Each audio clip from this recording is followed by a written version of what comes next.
आज आपल्याला टेन्स हा चॅप्टर चालू करायचा आहे. थोडक्यामध्ये आयडेंटिफिकेशन ऑफ टेन्स अत्यंत महत्त्वाचा.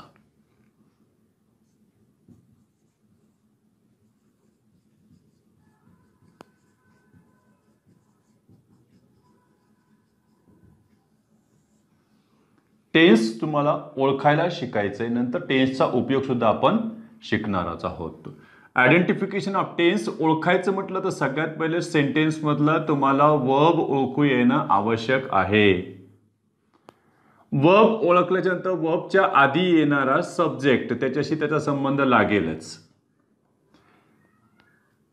वर्ब वरूनच काळ ओळखतात हे जरी मान्य असलं पण काही ठिकाणी तुम्हाला वर्ब वरून काळ ओळखता येत नसला तर मोठा प्रॉब्लेम होईल. कारण काही क्रियापदांचे पहिलं आणि दुसरं रूप सारखंच असतं.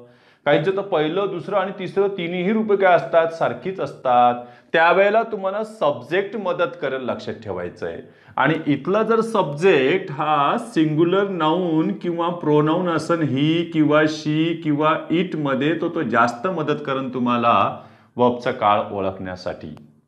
झाले बघूया आपण त्याची उदाहरण नंतर. सब्जेक्ट त्याच्यानंतर वर्ब आणि वर्ब म्हटलं की आपल्याला माहिती आहे की दोन प्रकारचे वर्ब आहेत आपल्याकडे. एक आहे ऑक्झिलियरी वर्ब आणि दुसरा आहे मेन वर्ब.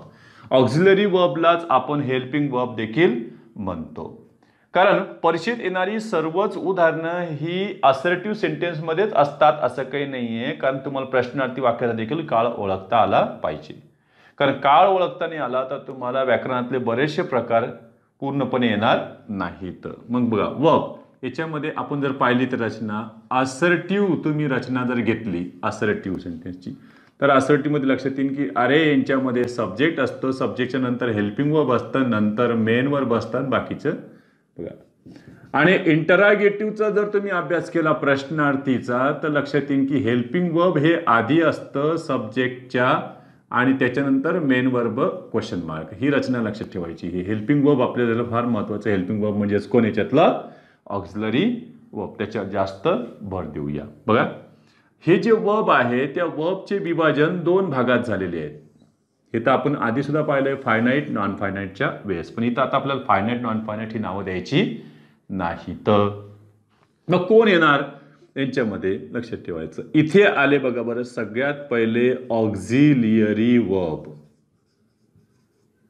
या ऑक्झिलियरी वर्ब जे आहेत त्यांना आपण हेल्पिंग वर्ब्स देखील म्हणतो.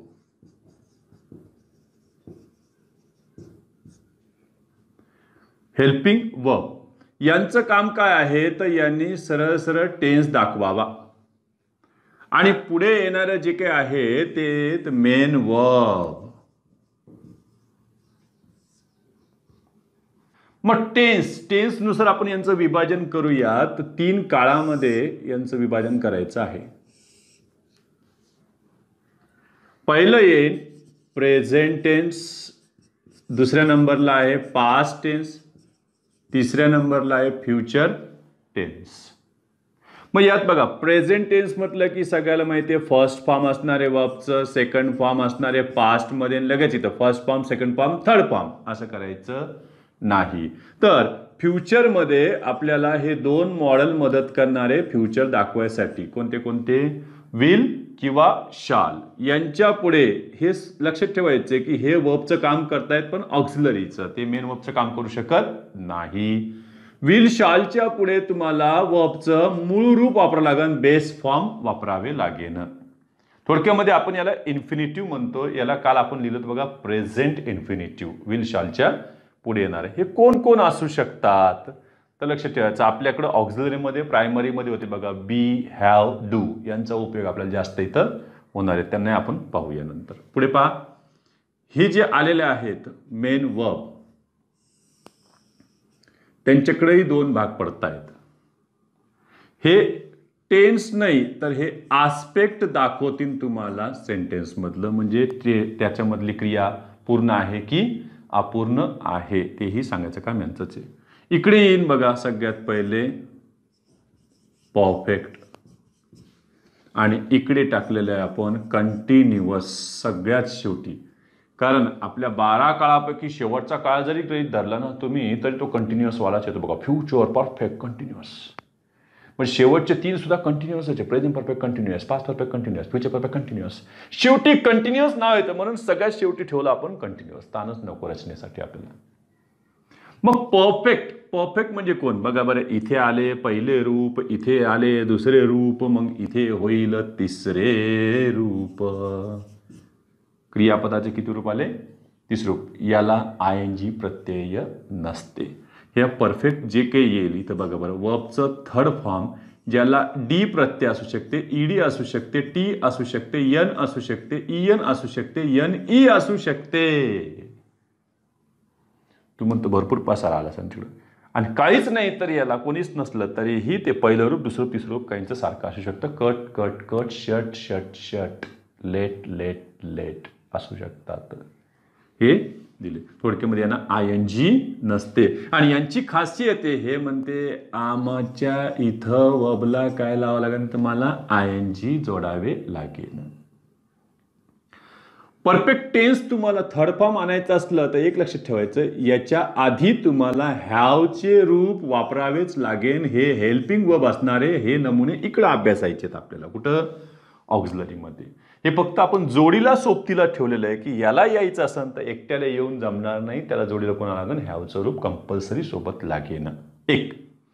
त्याच्यानंतर कंटिन्युअसवाला काय म्हणतोय, जर आम्हाला अपूर्ण क्रिया दाखवायची असेल तर VINGच्या आधी म्हणजे कंटिन्युअसच्या आधी तुम्हाला बघा बरं, हे जे VING येत आहे त्याच्या आधी तुम्हाला बीचे रूप वापरावे लागेल.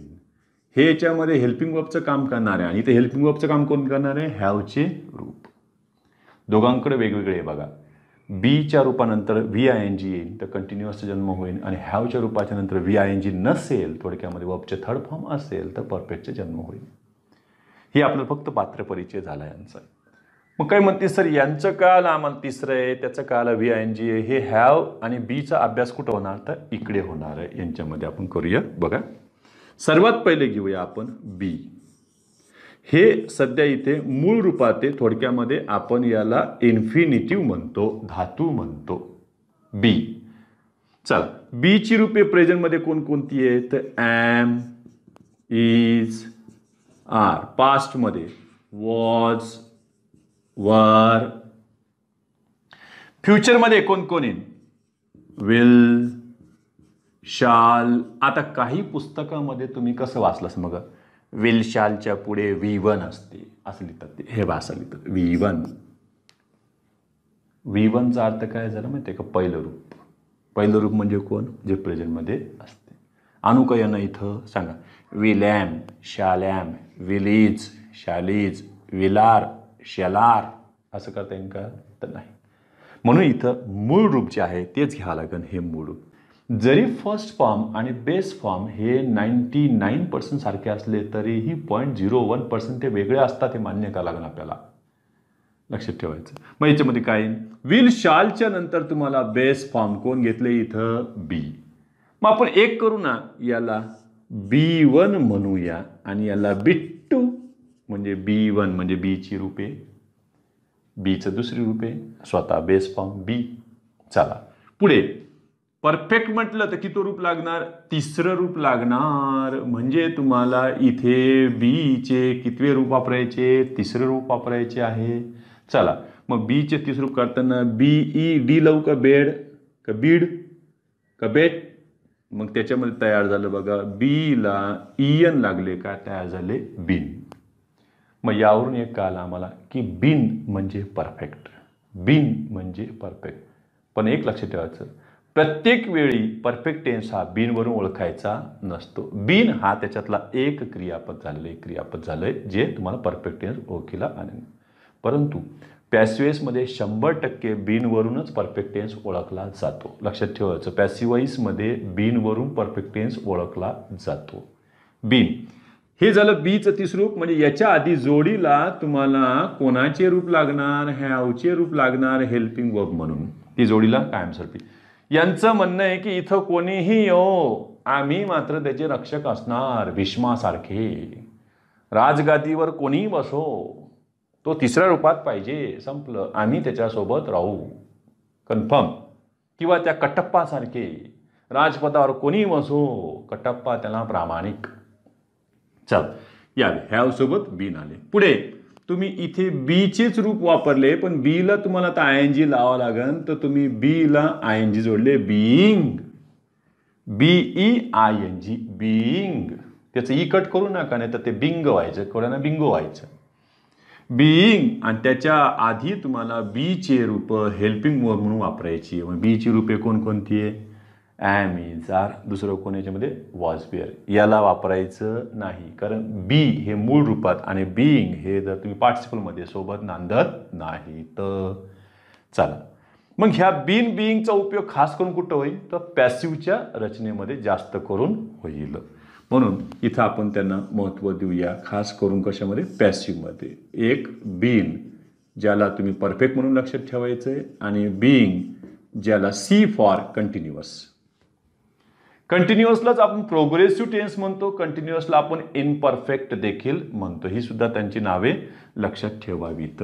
यांना आणखी नावे आपल्याला देता येईल, प्रोग्रेसिव्ह किंवा इम्परफेक्ट. एक आता आपण बीची रूपे पाहिली, आता यालाही पाहून घेऊ. कोणाची आहे? हॅवची. चला हॅव हे आणखीन एक प्रायमरी ऑक्झिलरी आहे. हॅवची रूपे इथे घेतली, आपण त्याला हॅव वन म्हणूया. कोण कोण आहे? सर याच्यामध्ये हाय, हाय, इथं पण हाय, इथं पण हाय. हे काय सर? हाय हाय हाय हाय, सगळीकडे तुम्ही हाय हाय हाय लिहून ठेवलं सर. अरे हे हॅवची रूपे आहेत, ही बघा बरोबर बिलकुल त्या हॅवसारखी थोडीफार का नाही होत, पण दिसत आहेत. याचे याचे याचे याचे याचे. पाहूया काय केलं सर ने. अरे प्रेझेंटमध्ये हॅव किंवा हॅज, पास्टमध्ये हॅड, याला आपण हॅवचं सेकंड फॉर्म मानूया. आणि इकडं कोण येणार आहे मग? बघ बरं, विल किंवा शाल यांच्यासोबत तुम्ही काय वापरणार? हॅव का हॅज? आता ज्यानं म्हटलं असेल की विल शाल सोबत फर्स्ट फॉर्म घ्यावे, तर फर्स्ट फॉर्म तुमचं हे हॅव घ्यायचंय का हे हॅव घ्यायचंय? बेसवालं ठरवा. मग हे घेतलं तर मग हे का नाही घ्यायचं? पुन्हा म्हणते नाही नाही त्याच्यासोबत यस कधीच लागत नाही, बिना यशवालं पहिलं रूप घ्यायचं, असं म्हणायचं नाही. बेस फॉर्म घ्यायचं. बेस फॉर्म म्हणायला काही लाज वाटते का आपल्याला? चला बेस फॉर्म म्हणजे इथं कोण आले? हे हॅव. आपण ओळखण्यासाठी याला असं अंड्यातच ठेवणं, म्हणजे कळ ना आपल्याला हाच घेतला हा घेतला नाही का? त्याचं उदाहरण तुम्हाला लगेच कळेल. बघा बरं, समजा मी इथे लिहिले, बघा बरं, आय हॅव डन इट. उदाहरण पाहू आपण. आणि मी इथे घेतलं I shall have done it. सांगा हे हॅव कोणते आणि हे हॅव कोणते? काही मध्ये काही कळत नाही सर, दोन्ही हॅव दिसायला डिक्ट टू सारखंच आहे सर. मग पहिलंच रूप असावं सर. मग लक्षात ठेवा, तुम्ही याला प्रेझेंट म्हणताय, बरोबर आहे का? Present perfect. कर्त्याच्या बाजूला जे आलेलं आहे ते फर्स्ट फॉर्म आलेला आहे, म्हणजे हे आलेलं आहे हॅव. तुम्ही आय सोबत हॅज वापरू शकत नाही, झालं ते थर्ड पर्सन सिंग्युलरसाठी असते. इथे आय शाल, बघा शाल ह्या मॉडेलच्या नंतर येणारं हे जे हॅव आहे ते इथं मूळ रूपाचं काम करतंय आणि इथं हे पहिल्या रूपाचं काम करतं. याला आपण प्रेझेंट म्हटलं, याला प्रेझेंट म्हटलं का नाही? नवीनच काय जन्माला येईल मग? बघ फ्युचर, प्रेझेंट, आता पुढं काय म्हणायचं, गोंधळायचं सगळं. आणखीन एक उदाहरण देतो बस. आय झाले, आपण थर्ड पर्सनला घेऊ. ही हॅज डन इट समजण्यासाठी.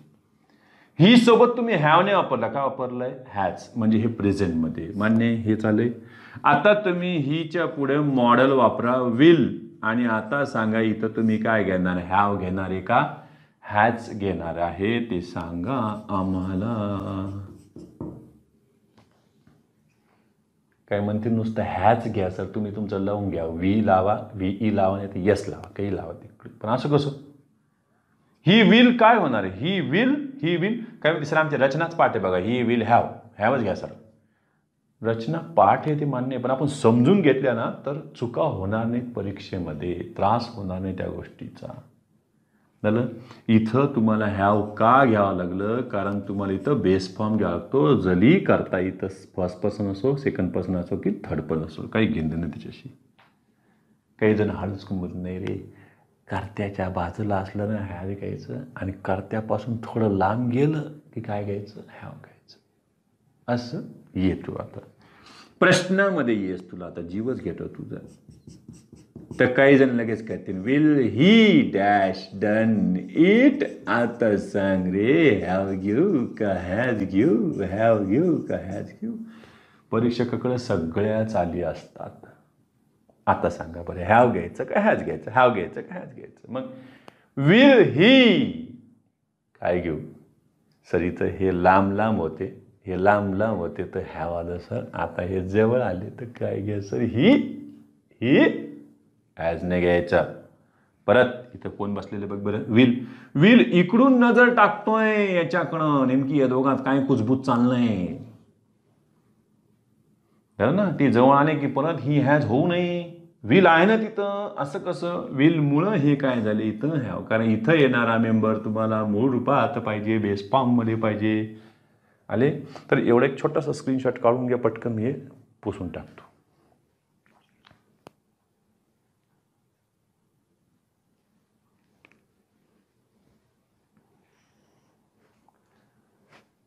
आता विल शॉल सोबत हॅव वापरायचे हे तर निश्चितपणे कळले असेलच, कारण हे हॅव नाही आहे, ते कोणतं आहे, हे बेस फॉर्म मधलं हॅव.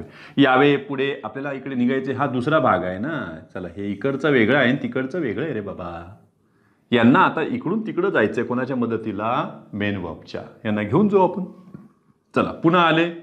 यामध्ये आपल्याला हॅवचे तिसरे रूप जन्माला आणायचे.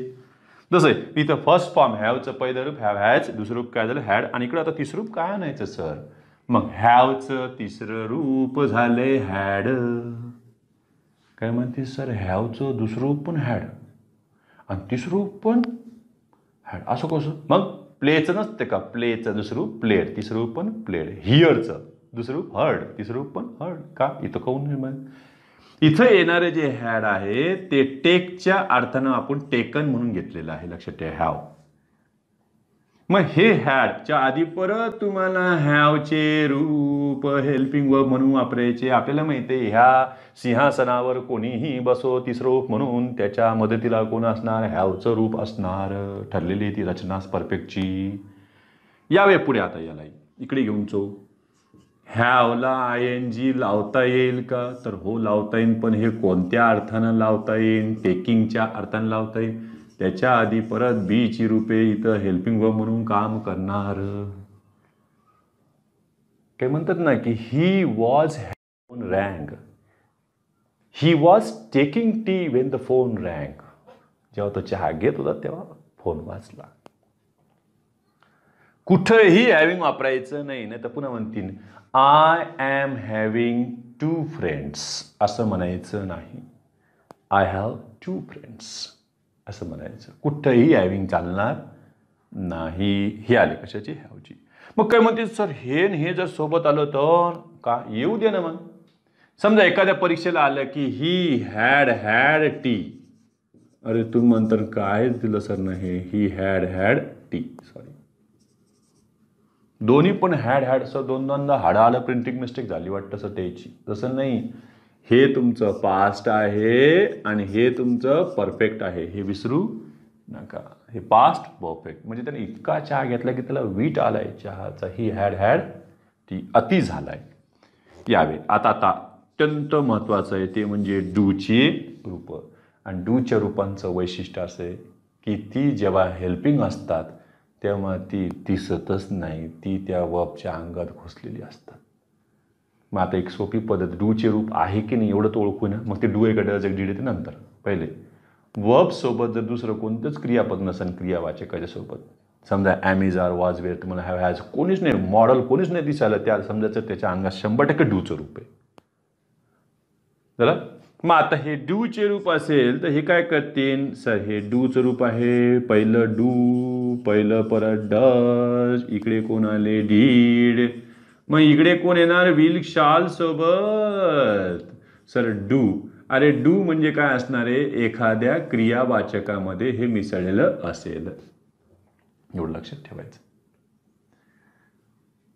मग हे काय आहे सर, हे V1 आहे, हे डज म्हणजे असं, हे V1 ला यस यस प्रत्यय लागेन, आणि हे सर हे वर्बचं सेकंड फॉर्म सोपं आहे सर, हे बघा यस यस प्रत्ययाला लागले तर हे V1 समजायचे, याला यस किंवा यस प्रत्यय नसले तर हे कितवे रूप समजायचे, दुसरे रूप समजायचे.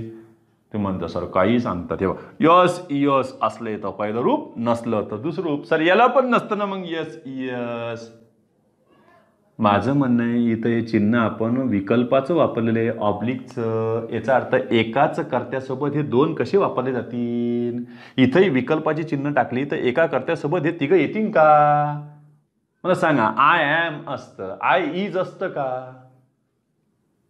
काय म्हणते ना आय इज सर, नसतं सर आय इज. अहो असू शकतं एखाद्या बोलण्यामध्ये आय इज अ लेटर, बरोबर आहे का चूक आहे वाक्य, विचार करा. आय इज अ लेटर, बरोबर आहे का चूक आहे, आय इज अ लेटर म्हणत ते म्हणत, तर हे उदाहरण बरोबर आहे. पण ते आय कोणतं आहे माहिती आहे का, प्रोनाउन आय नाही आहे, ते लेटर आय, मुळाक्षर. त्याला आपण आय इज अ लेटर हे असं लिहितो, I is a letter. I पण काय एक प्रकारचं मुळाक्षर आहे, तिथं ठीक आहे आय इज, कुठेही थोडी चालणार ते झालं. पहा म्हणजे यात काय आलं आम्हाला, अरे हे ऑब्लिक टाकले, याचा अर्थ मला सांगा आय सोबत तुम्ही ह्या वापरता, आय सोबत हॅज वापरता का, म्हणता का आय हॅज हेल्पड हर असं म्हणता का, तर नाही. आपल्याला माहिती आय सोबत हॅवच पाहिजे. मग तसंच नाही, जे काही करते येतील सेकंड पर्सन मधले, फर्स्ट पर्सन मधले, त्यांच्यासोबत तुम्ही डू वापरता, आणि थर्ड पर्सन सिंग्युलर मध्ये तुम्ही काय वापरता, डज वापरता. थर्ड पर्सन प्लुरल साठी तुम्ही पुन्हा डू वापरता. झालं. मग एक सोपं लक्षात ठेवू ना, याला नाहीये तर जाऊ दे ना, याला जाऊ दे बाजूला. आता यांचाच विचार करूया आपण, डज. त्यासाठी आपल्याला मदतीला येईन कोण, करता. कारण ज्या वेळेला वर्ब धोक्यामध्ये असते काळ सांगायच्या, त्यावेळेला धावून कोण येईन, सब्जेक्ट. तुम्ही म्हणता सब्जेक्टून कधी काळ ओळखता येतो का, नाही, ते मदत तर करू शकते ना काळ ओळखायला.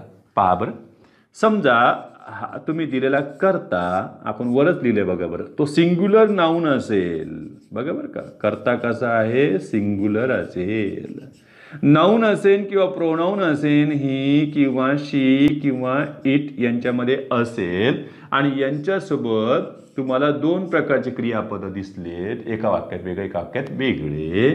तिथे तुम्हाला वर्बला एकाला यस इयस दिसले, आणि एका ठिकाणी तुम्हाला वर्बला यस इयस नाही दिसले, तर तुम्ही याला किती रूप म्हणायचं, दुसरं रूप मानायचे.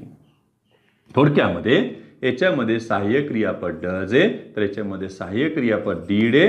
हे प्रेझेंट आहे आणि हे कोण आहे, पास्ट आहे. हे ओळखले तरी खूप झाले, गंगेत घोडे न्हाले. मग यासाठी मी उदाहरण घेऊन दाखवतो, बस बघा बरं. ही कट्स अ ट्री, आणि दुसरं वाक्य घेतले बघा बरं मी, ही कट अ ट्री. एकदम गडबडीत पाहिलं तर फरकच दिसणार नाही, जर शांततेने पाहिलं तर लक्षण, अरे ही कट्स, नाही यस उच्चारले बरं का, ही cuts a tree, he cut a tree, फरक आहे. ही कट्स यस लागलं सर याला, म्हणजे हे कोण झाले, याच्यात डज आहे. मग सांगा, ही कट अ ट्री म्हटल्यावर याच्यामध्ये डू आहे का डीड आहे, हेच तुम्ही शोधून दाखवा, म्हणजे खूप झाले. काय म्हणतील, हे बघा, यस लागलं तर डज, आणि नाही लागलं तर कोण, डू. वा वा वा, छान. आणि मग डीड केव्हा असं रे, कटला का ईडी लावतो का, कटड गिटड करतो काय त्याचं, नाही ना. मग कटचे तीन रूप काय असतात, कट कट कट. इथं यस का लागलं त्या प्रेझेंट मध्ये, इथं का बरं हे पास्ट मध्ये, बघ बरं. ते नाही ओळखू आला कटवून, त्याच्या आधी बघ ना, ही थर्ड पर्सन सिंग्युलर, तो म्हणतो आमच्यासोबत एक तर तुम्ही यस लावून घ्या, प्रेझेंट मध्ये या, नाही तर पास्ट मध्ये जा नीट, तुम्हाला आम्ही डू वापरून घेणार नाही तुमचं. चला काय आलं याच्यामध्ये, डीड. म्हणजे एखाद्याला जरी क्रियापदाचं रूप आम्हाला माहित नसलं, पहिलं एक दुसरं आहे, पण तुमचा करता तुम्हाला मदत करेल, ते ओळखता आले तरी खूप झाले. बघा बरं, मी तर दिले माय फादर लीड द फायर. चला याच्यामध्ये नेमकी डू आहे का डीड आहे ओळखून घ्यायचं. माय फादर लीड द फायर, मग करता कोण याच्यामध्ये सर माय फादर. माय फादर मग किती येते एकूण एकच आहे सर. माय फादर किती एकच आहे. ही आहे सर ते थर्ड पर्सन सिंग्युलर आहे. सिंग्युलर नाऊन कधी पण थर्ड पर्सन मध्ये असतं. माय फादर म्हणजे ही. मग ही सोबत वर्बला यस लागलंय का लीट येते लक्षात ठेवायचं म्हणजे पास्ट टेन्स आहे. लाईटचा पास्ट टेन्स येतो LIGST लक्षात ठेवायचं. लाईट LIGSTचा पास्ट फॉर्म कोण आहे लीट. नाही तर तुम्हाला देतील लाईटचा पास्ट फॉर्म सांगा. What is the past form of light. पहिलंच पर्याय येतील लाईटेड दुसरं येतील लीट. लीट म्हणजे हा कोण झाला याच्यामध्ये डीड होईल डू होणार नाही. मग अशीच क्रियापदे देतील तुम्हाला डोकं खाण्यासाठी. पहा बरं आणखीन एक उदाहरण देतो तुम्हाला स्पष्टीकरण देण्यासाठी.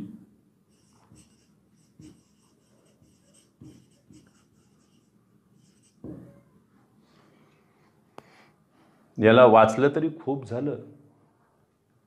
नशीब परीक्षेला आपल्याकडे वाचनाची परीक्षा नाहीये. ती पण असायला पाहिजे. एका दुःखा प्रश्न असतो आपल्याला राईम वाचून दाखवा. या राईमचं कोणतं असेल ते राईम दाखवा. म्हणजे त्याचं प्रोनाउन्सिएशन आलं तर येईल ना. नाही तर येणारच नाही. झालं. मग आता बघा बरं याच्यात काय वाचताय तुम्ही. शी रीड अ नॉवल असं आहे का ते काय होते सर ते रीड आहे ना सर ते. मग शी आणि तिकडे वाच ना जरा बघ बाजूला कोण आहे. रीडचं सेकंड फॉर्म कोण आहे रेड. स्पेलिंग मात्र तीच असते. मग आता सांग त्याच्यामध्ये डू आहे का डीड आहे हे ओळखलं तरी खूप झालं. चला मग त्याचं प्रोनाउन्सिएशन आपोआपच सुधरून देईन आपलं. सांगा डू आहे का डीड आहे हे ओळखू येत नाहीये तर त्याच्या आधीचा करता शी एकवचनी आहे म्हणजे हे 100% डीड आहे. त्याचं प्रोनाउन्सिएशन रेड झालं. शी रेड अ नॉवल. मग आता एखाद्याच्या मनामध्ये पुचकून काहीतरी येतं काय म्हणते सर ती तर तुम्ही थर्ड पर्सनच घ्यायला लागले सर. ती ही शी कधी नाऊन घेते तुम्ही तिकडे ही घेतलंय ते घेतलं. जर तुम्ही आय घेऊन बघा ना मग तुम्हाला कळलं सर. ठीक आहे आपण आय घेतले तर प्रॉब्लेम काय होईल. मी इथे घेतले आता सांगा बरं हे प्रेझेंट आहे का पास्ट आहे.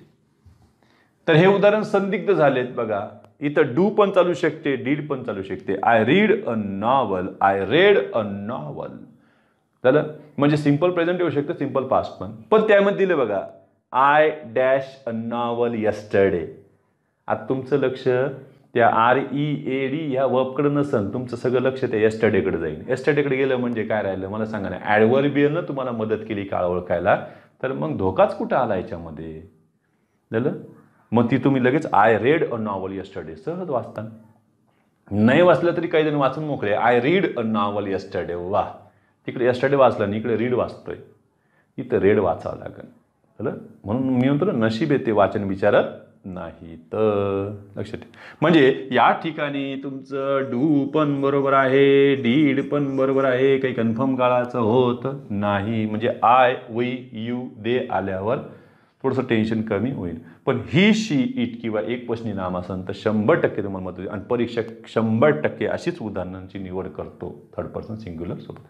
तर एवढा स्क्रीनशॉट काढून घ्या. हे नंतर मी पुसून घेतो.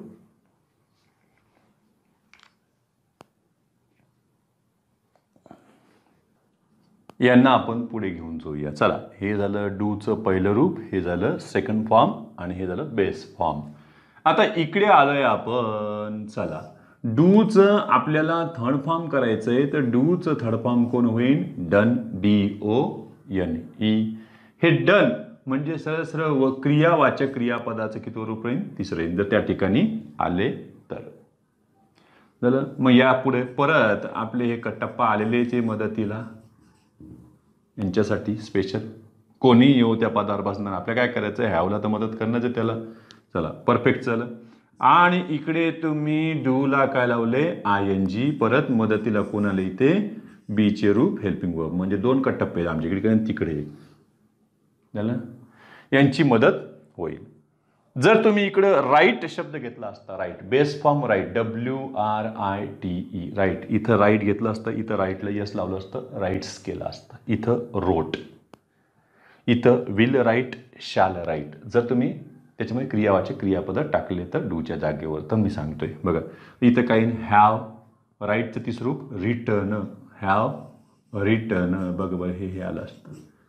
आणि इकडे घेतले असते तर बी च्या रूपाच्या सोबत मग ॲमेझॉन असन, वॉजवेअर असन किंवा बी असन तर तुम्ही रायटिंग वापरणार. लक्षात ठेवायचं रायटिंगमध्ये डबल टी नसते, WRITING असते. रिटर्नमध्ये डबल टी असते. लक्षात ठेवायचं. ठीक आहे. तर एवढा स्क्रीनशॉट काढून घ्या. पुन्हा आपण यांच्या रचना पाहूया.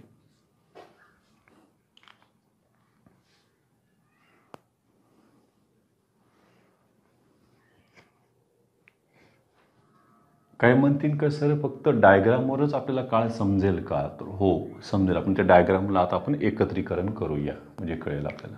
पहा त्यामध्ये आपण कोणकोणत्या जोड्या वर्बच्या आधी पाहिल्यात.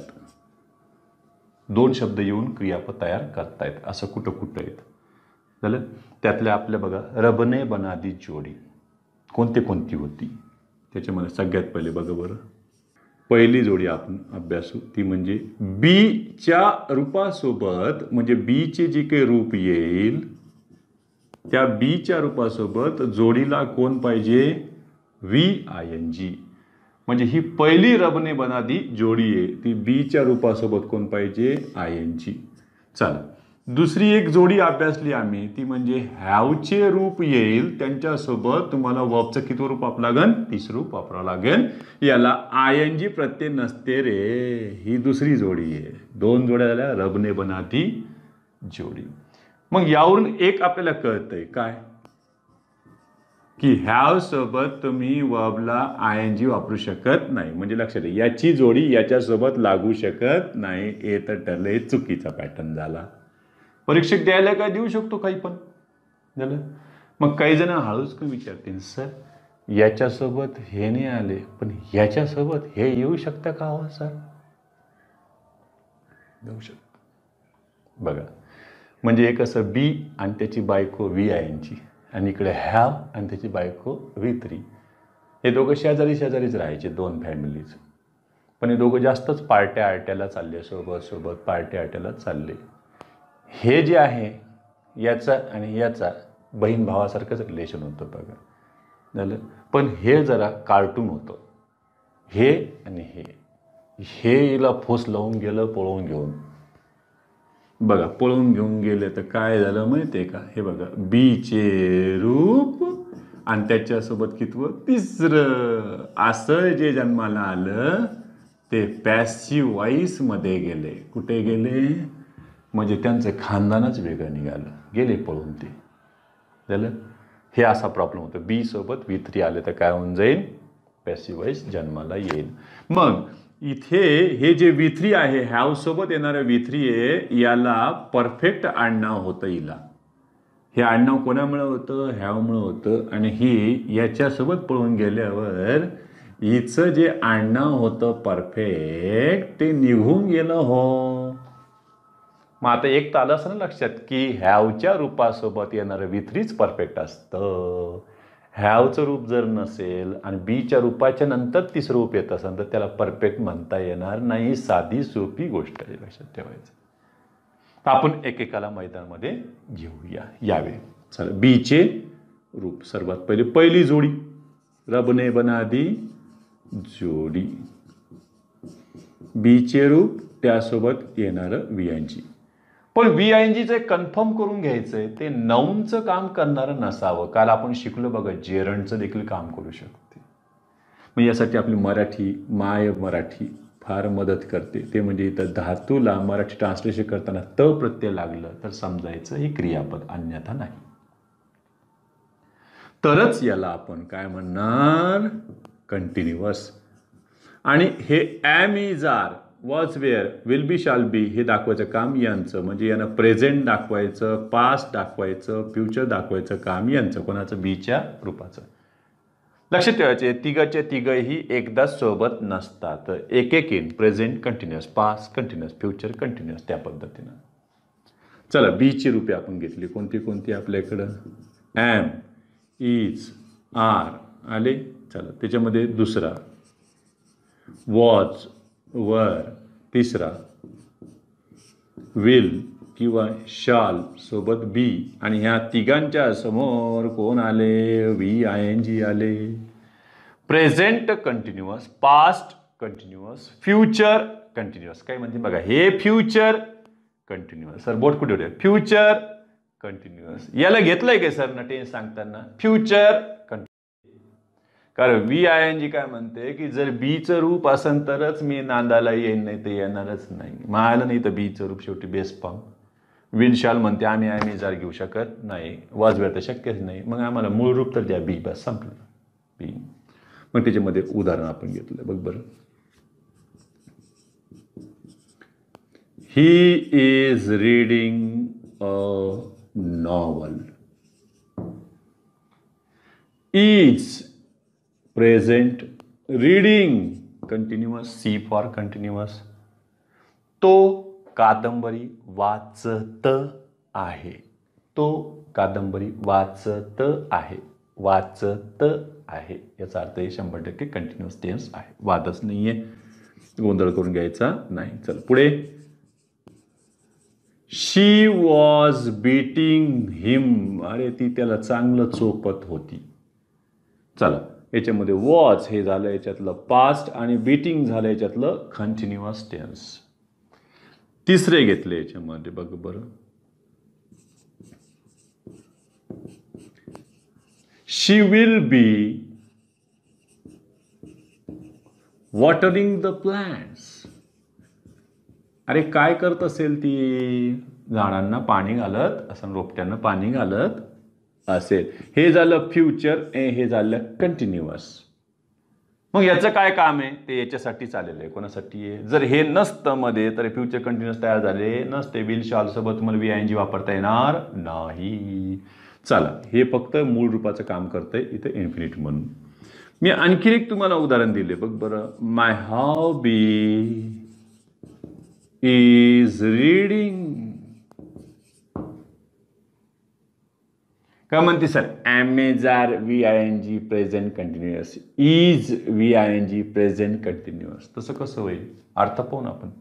माझा छंद वाचत आहे की माझा छंद वाचणे आहे. वाचत आहे नाही येते, वाचत आहे. नाही तर बस माझा छंद वाचते. मग तुझा छंद वाचते तर मग तू काय करत रे? मग सर हे नाऊन झालं. अरे हे बाबा जेरंडे रे बाबा, म्हणजे एवढंच याच्यामध्ये वर्ब होते. म्हणजे कोण झाले? सिंपल प्रेझेंट टेन्स झाले. त्याला इकडे बघा. त्याच्यानंतर आपण दुसरं पाहूया.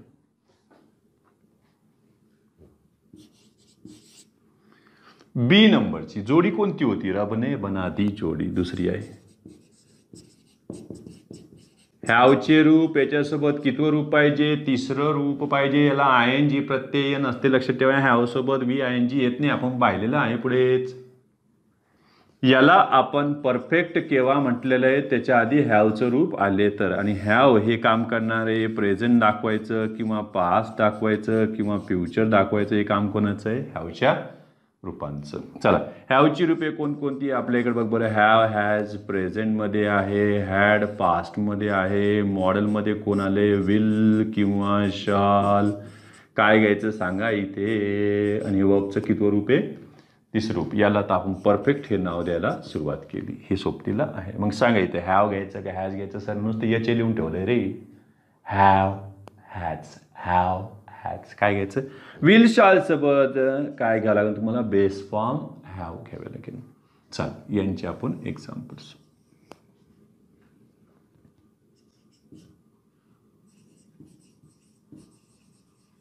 शी हॅज हेल्प मी. अरे तिने मला मदत केली आहे. चला हॅज आले का याच्यामध्ये? प्रेझेंट. पुढे ING नाही आहे ना, संपलं. हे कितवं रूप आहे? थर्ड फॉर्म आहे. थर्ड फॉर्म आहे म्हणजे ही क्रिया पूर्ण झाली. Perfect present perfect. दुसरं घेतलं आम्ही बघ बरं. शी हॅड बीटन हिम. अरे चांगलं चोपलेलं होतं तिला. मग हे झालं हॅड वरून पास्ट आणि हे झाले परफेक्ट. दुसरे पुढे. She will have finished cooking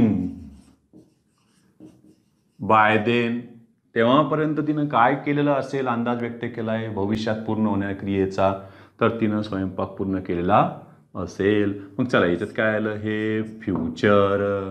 काही जण म्हणतील सर हे प्रेझेंट, सर हे ईडी लागलं पास्ट. वा वा वा, जावई शोधच लावलाय तू तर.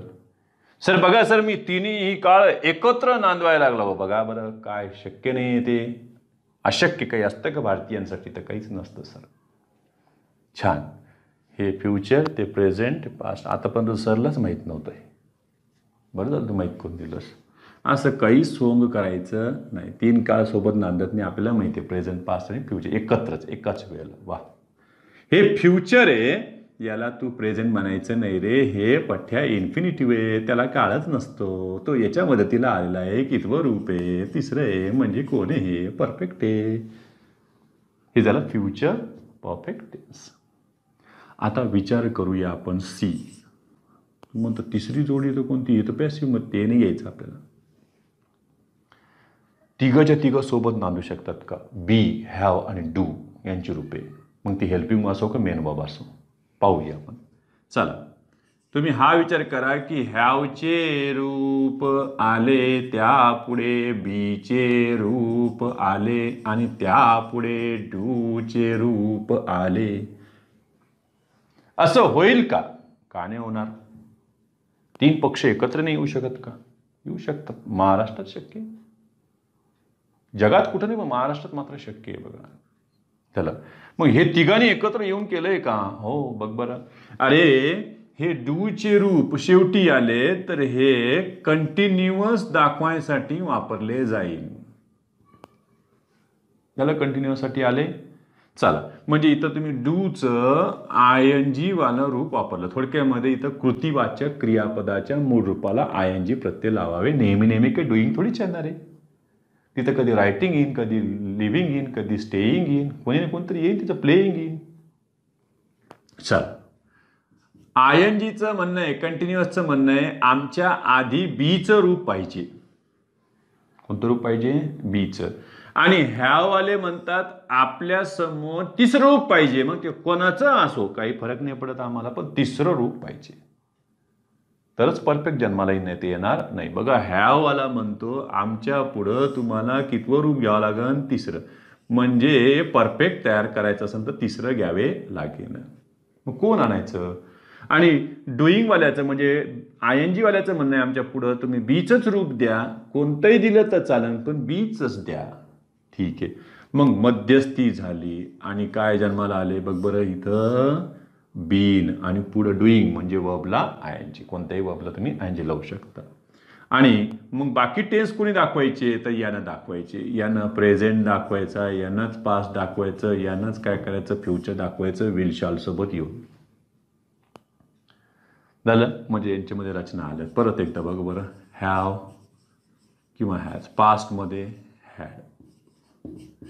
विल शाल सोबत तुम्ही परत बेस फॉर्म घेतला हॅव आणि यांच्यासोबत तुम्ही घेणार बीन आणि त्याच्या पुढे तुम्ही व्ही आय एन जी. आता मी डुईंग लिहिण्याच्या ऐवजी काय तो व्ही आय एन जी. हे झालं याच्यातलं परफेक्ट. का? बाजूला हॅवचं बसलं. आणि हे कोण झालं याच्यातले? कंटिन्युअस. नाव झाले present perfect continuous, past perfect continuous, future perfect continuous. Have सोबत असल्यामुळे ते परफेक्ट, अन्यथा झाले नसते. चला मग एक्झाम्पलमध्ये he has been reading a novel for 2 days. अरे बाप, 2 दिवस झाले वाचतोय, आणखी नाही संपली नाही तिची कादंबरी. वाच बघ. चला, हे कोण झालं याच्यातलं? प्रेझेंट. हे झालं परफेक्ट. हे झालं कंटिन्युअस. तसे बीनला आम्ही परफेक्ट म्हणून लक्षात ठेवलेलंच आहे. चला दुसरे घेतले. She had been working there for 2 years. 2 वर्ष झाले तिथेच काम करत होती. चला, हे कोण झाले याच्यातले? Past perfect continuous. एखादी क्रिया भविष्यात सुरू होऊन जर भविष्यातच काही काळ चालत असेल तर आम्ही फ्युचर परफेक्ट कंटिन्युअसचा वापर करू. चला, तिसरं घेतलंय, by tomorrow he will have been staying, थांबणार आहे तो काही काळ, स्टेईंग फॉर 5 days, 5 दिवस थांबणारे, कुठे बघ बरं. विल वरून काय आलं, हे फ्युचर, हे परफेक्ट, हे कंटिन्युअस. अशा प्रकारे आपण हे 9 काळ पाहिलेत. यामध्ये बघा बरं, कंटिन्युअसचे 9 पैकी 6 नमुने आहेत. हे झाले बघा बरं, हे कंटिन्युअसचं आणि हे कंटिन्युअसचं. आपण विचार केला जर VINGच वापरलं नाही तर कंटिन्युअसच जन्माला येणार नाही, झालं. आणि हॅवचे रूपच जर वाक्यात नसेल तर नुसतं तिसरं येऊन काय कामाचं आहे. हॅवचं रूप नसेल तर हॅवचं रूप हे जर ऑक्झिलरी म्हणून नसेल वाक्यामध्ये आणि VING हे वर्ब म्हणून जर वाक्यामध्ये नसेल कंटिन्युअस दाखवणारं, तर त्यावेळेला सिंपल टेन्स जन्माला येईल. तर एवढं स्क्रीनशॉट काढून घ्या, आपण लगेच सिंपलचे घेऊ.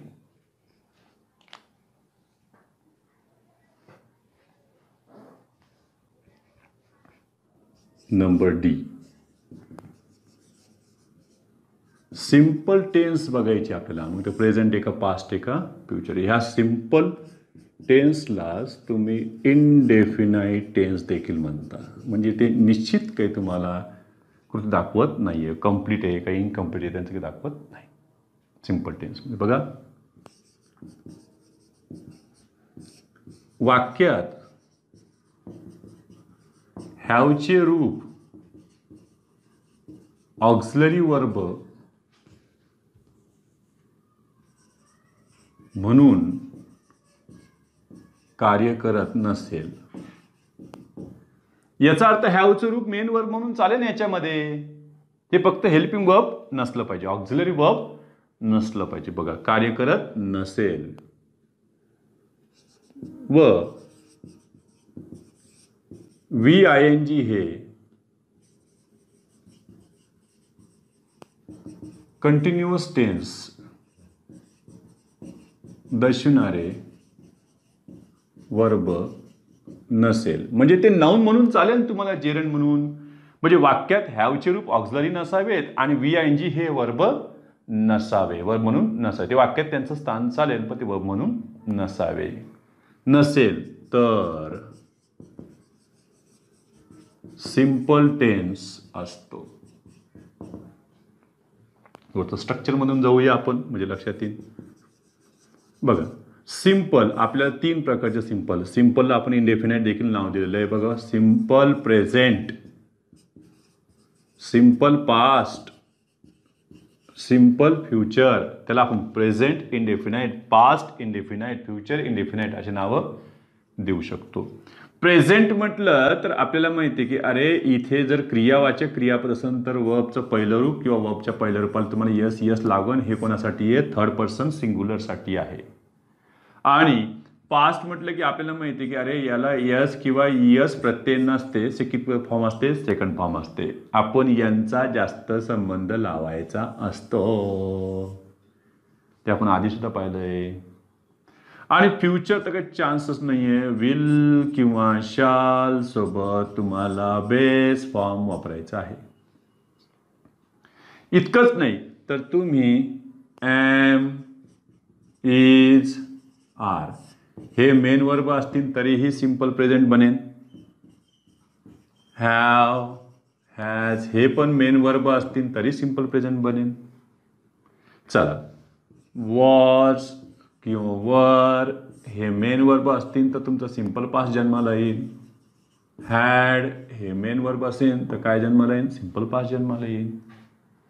हे विल शाल सोबत सुद्धा जर आले तरी तुमचं ते जन्माला येऊ शकते. बघा बरं, तुम्ही हे विल किंवा शाल सोबत बी आले, विल किंवा शाल सोबत फक्त हॅव आले. लक्षात ठेवायचे हे मेन वर्बचंच काम करणारे, काही जरी केलं तरी. चला, बीचे रूप, हॅवचे रूप आणि डूची रूप झालं, ती मेन वर्ब असो. आणि डूची रूप हेल्पिंग म्हणून जरी ती क्रियावाचकाला मदत करत असली तरीही कशामध्ये राहतील, ते सिंपलच्या रचनेमध्ये राहतील. बघूया आपण उदाहरण.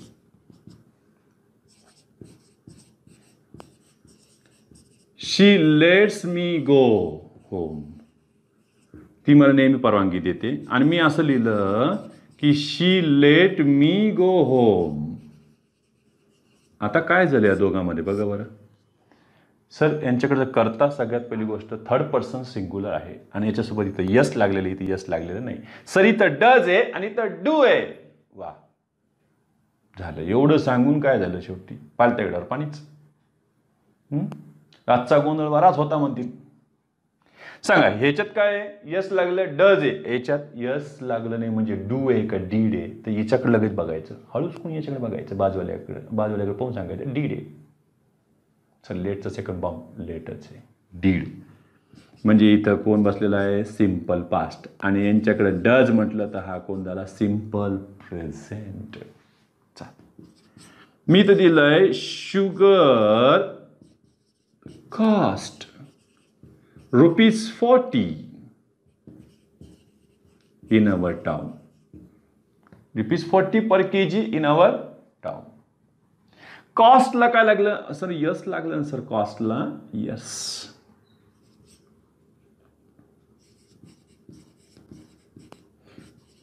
Sugar cost ₹5 in our time. आमच्या काळामध्ये लगेच आपल्या घरातले म्हणतात, अरे बाबा आमच्या काळामध्ये 400 रुपये तोळं सोनं होतं. अहो ते 400 रुपये म्हणजे आजचे कमीत कमी 40-50 हजारच झालेत ना. तो काळ आहे 30-40-50 वर्षापूर्वीचा. काय नाही घेऊन ठेवलं म्हणा मग त्या वेळेला? आता विकला असतं ना. पा आपल्या सगळ्या विकायच्याच गोष्टी आहेत, घ्यायच्या नाहीत. चाल शुगर कॉस्ट. अरे कॉस्टला सर यस लावलंच नाही तर सर विसरले वाटतं. इकडे शुगरकडे बघ ना जरा. शुगर अनकाउंटेबल नाऊन आहे, मटेरियल नाऊन आहे, एकवचनी येते. याच्यासोबत यस लागलं हे प्रेझेंटमध्ये होतं डज, आणि इथं नाही लागलं म्हणजे कोणी पास्टमध्ये. याचा अर्थ शुगरचे तिन्ही रूप कॉस्टचे तिन्ही रूप कॉस्ट कॉस्ट कॉस्ट तसेच राहते. बघा बरं मी दिले. She forecast the rain.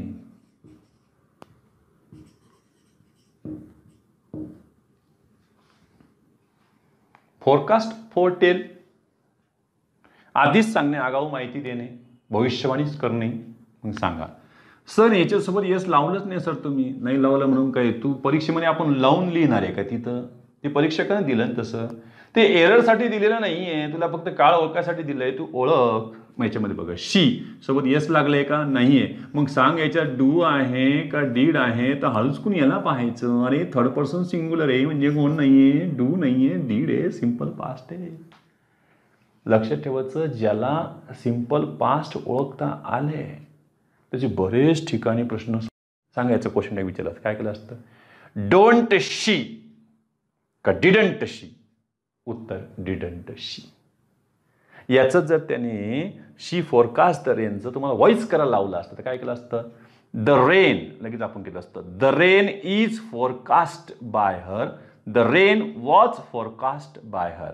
काही तर त्याच्या पुढे धिंगाणे कोण the rain was forecasted bye हर. अरे कशाला कास्टेड करतो? फोरकास्टचे 3 रूप तेच आहे ना, फोरकास्ट फोरकास्ट फोरकास्ट. लगेच आपण उत्तर काढ असतं the rain was forecast bye हर. अशाच उदाहरणात तुम्हाला जर त्यांनी नॉट इन्सर्ट करा म्हटलं असतं, नॉट टाका फक्त ॲडवर्ब, तर लगेच तुम्ही घेतलं असतं की she not forecast the rain. चूक. She do not forecast the rain. चूक.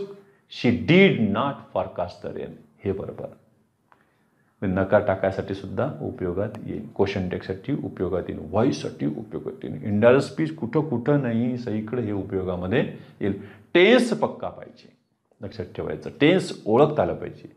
हे मी फक्त स्ट्रक्चर तुम्हाला समजावून सांगितलेलं आहे. झालं. आता अशीच उदाहरणं तुम्ही यांची सुद्धा घेऊ शकतात. एखादं VINGचं घेऊन पाहूया आपण. बघ बरं, हे तर आत्ताच घेतले होते सर तुम्ही. माय हॉबी इज डान्सिंग. बरोबर, नाच बाबा तू आता. नाचणे हा माझा छंद. नाचत आहे नाही. चला बरं, म्हणजे हे कोण झाले याच्यातले? Main verb. आणि हे कोण झाले याच्यातले? नाऊन, म्हणजे सिम्पल प्रेझेंट. मी दिलं असतं ही हॅज 2 बुक्स. अरे त्याच्याकडे किती पुस्तक आहे? 2. हॅज याच्यातलं काय झाले? मेन वर्ब, म्हणजे हे कोण झालं? Simple present. त्या पद्धतीनं घेता येईल. तर एवढा स्क्रीनशॉट काढून घ्या. उद्याच्या तासाला आपण उदाहरणं घेऊया.